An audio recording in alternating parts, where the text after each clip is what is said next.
सीधा संबंध स्थापित करें तो वो ज्यादा अच्छा है।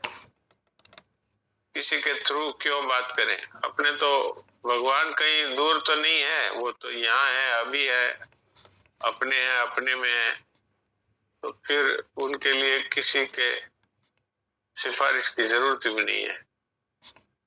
और भगवान हमारी बातें सब सुन रहे हैं, सब जानते हैं। भगवान खुद कहते हैं कि संसार में जितने भी प्राणी हैं उन सबको मैं व्यक्तिगत रूप से जानता हूँ, पर्सनली, एक एक को। तो इसलिए हमारी उनके साथ निकटता पहले से है। इसलिए हमें ये नहीं सोचना चाहिए कि हम भगवान के साथ बातचीत कर सकते हैं क्या। भगवान तो अनन्यता के भूखे हैं, एक अन्य किसी के साथ अपना जिसका आश्रय नहीं, जिसका संबंध नहीं, भगवान उससे बातचीत करने को तैयार है। और हम लोगों ने मान रखा है भगवान कहाँ है, कोई सातवें आसमान के पीछे वहां बैठे होंगे। भगवान तो वही है जहां हम हैं। तो फिर उनसे दूरी कैसी?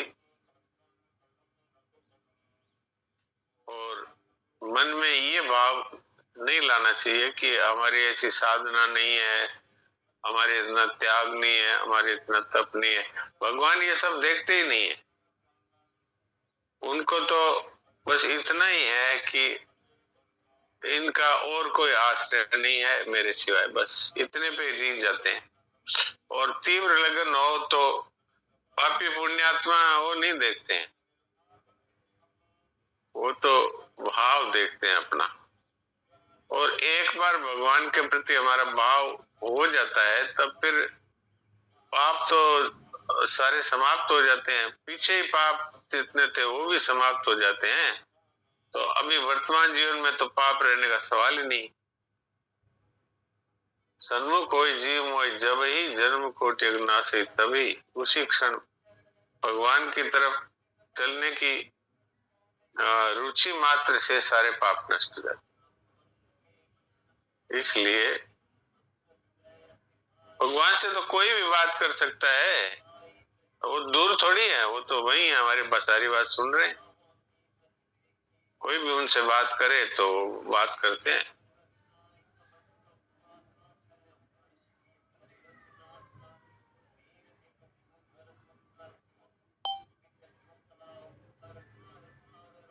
हाँ देवकी जी कुछ सुना दीजिए।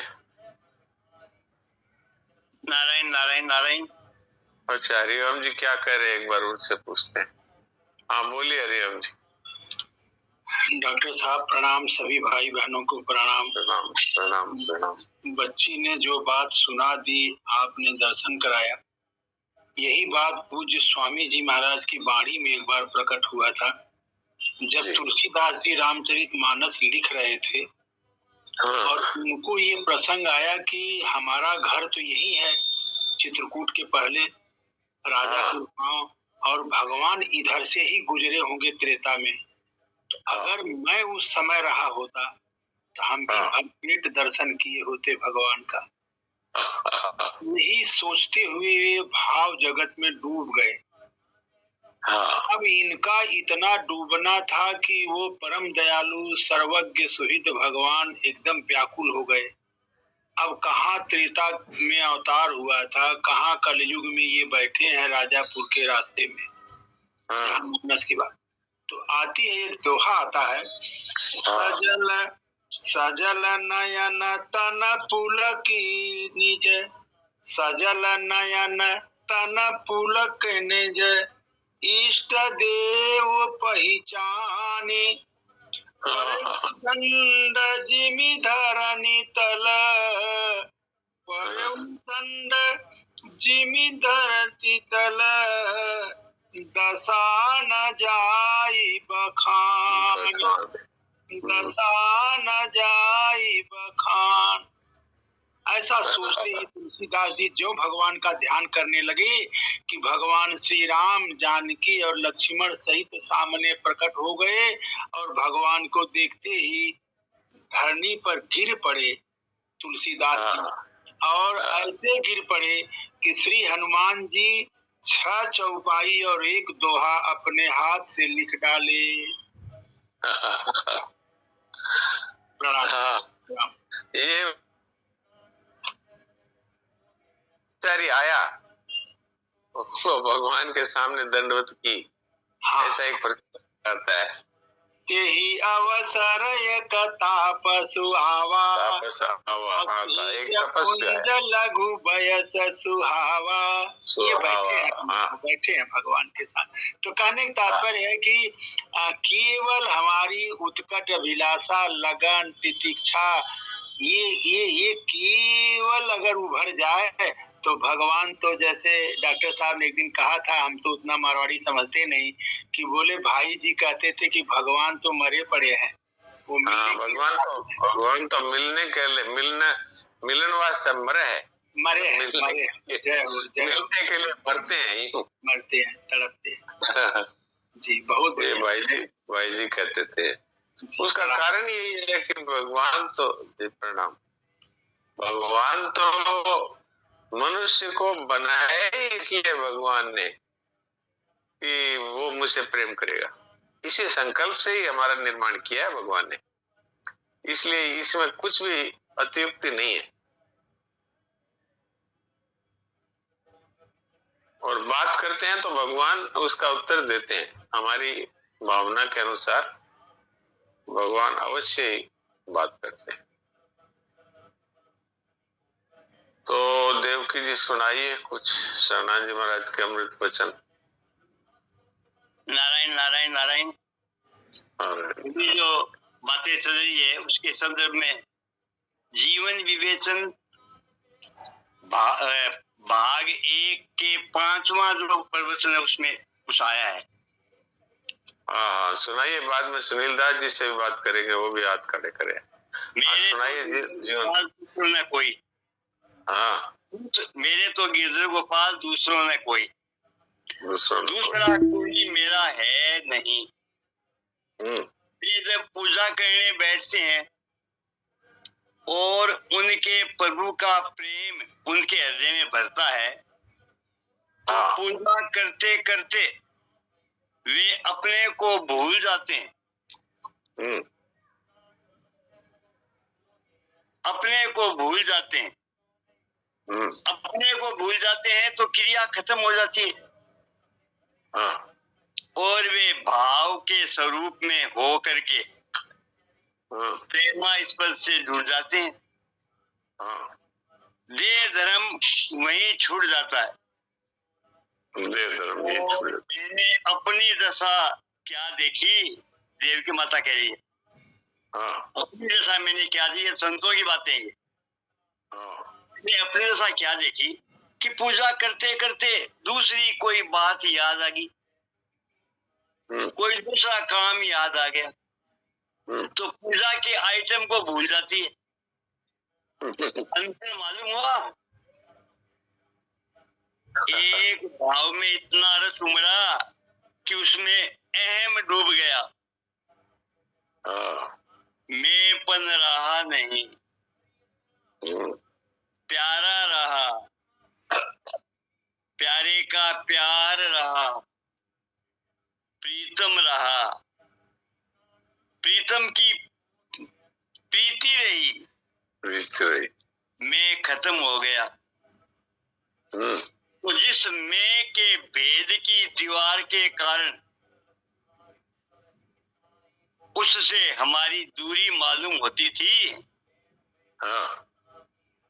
वह एम जो है वह प्रेम की धातु में मिल गया। ये अचानक आ गया सामने, तो ये प्रसंग से मिलता जुलता है। इसमें मूल बात यही आई कि जब मनुष्य भगवान के प्रेम में डूबता है तो अहम की दीवार है वो टूट जाती है।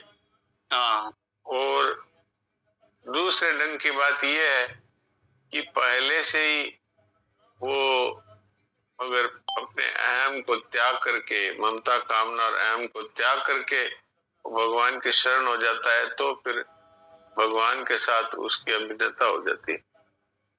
दोनों ही जगह प्रेम स्वतः प्रकट होता है। की अत्यंत तीव्रता हो जाती है। हाँ, बस वास्तव में तो हमारे और परमात्मा के बीच में ये अहंकृति है, यही तो एक दीवार है। तो ये क्या ये व्यक्तित्व है क्या? और क्या व्यक्तित्व ही तो है। परमात्मा से भिन्न अपनी भी सत्ता मान रहे हैं, यही तो भगवान के और हमारे बीच में दीवार है।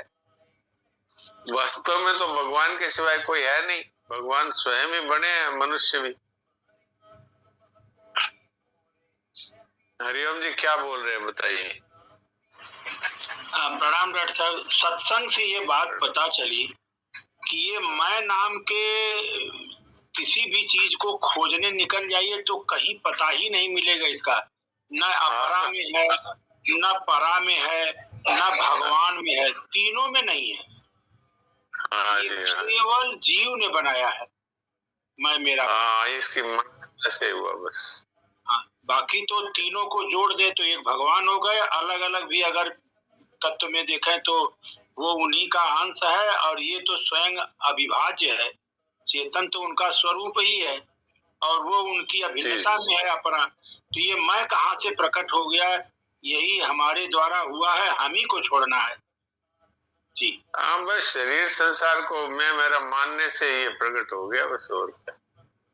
शरीर को कह दिया ये मैं हूँ तो प्रकट हो गया, और इसमें फिर विशेषताएं भर ली। मैं, मेरा ये नाम है, मेरा ये वर्ण है, मेरा ये पद है, मेरी योग्यता है। बस इस तरह से भगवान से अलग होता चला गया जी। सुनील दास जी क्या बोलते हैं, जरा उनसे पूछते हैं।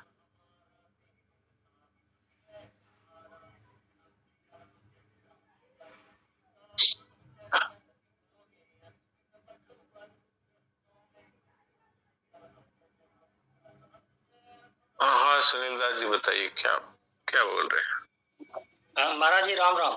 महाराज जी राम। कुछ देर पहले ज्योति जी का चैट था कि मैं कुछ पूछना चाह रही हूँ। अच्छा, तो मैं उनको देखता हूँ।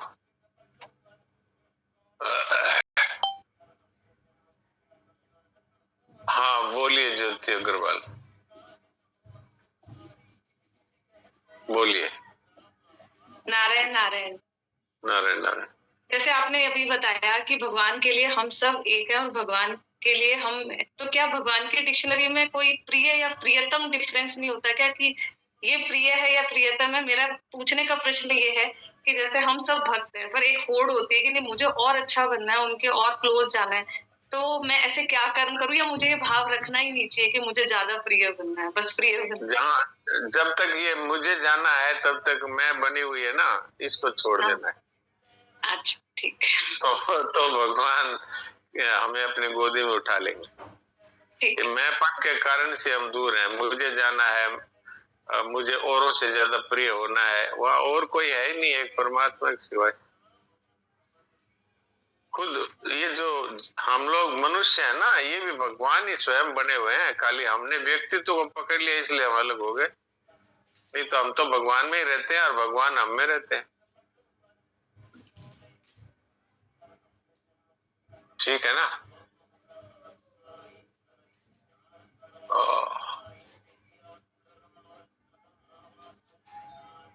तो समय समाप्त हो रहा है, इसलिए सुनील दास जी से थोड़ा पूछ तो ले क्या बात है।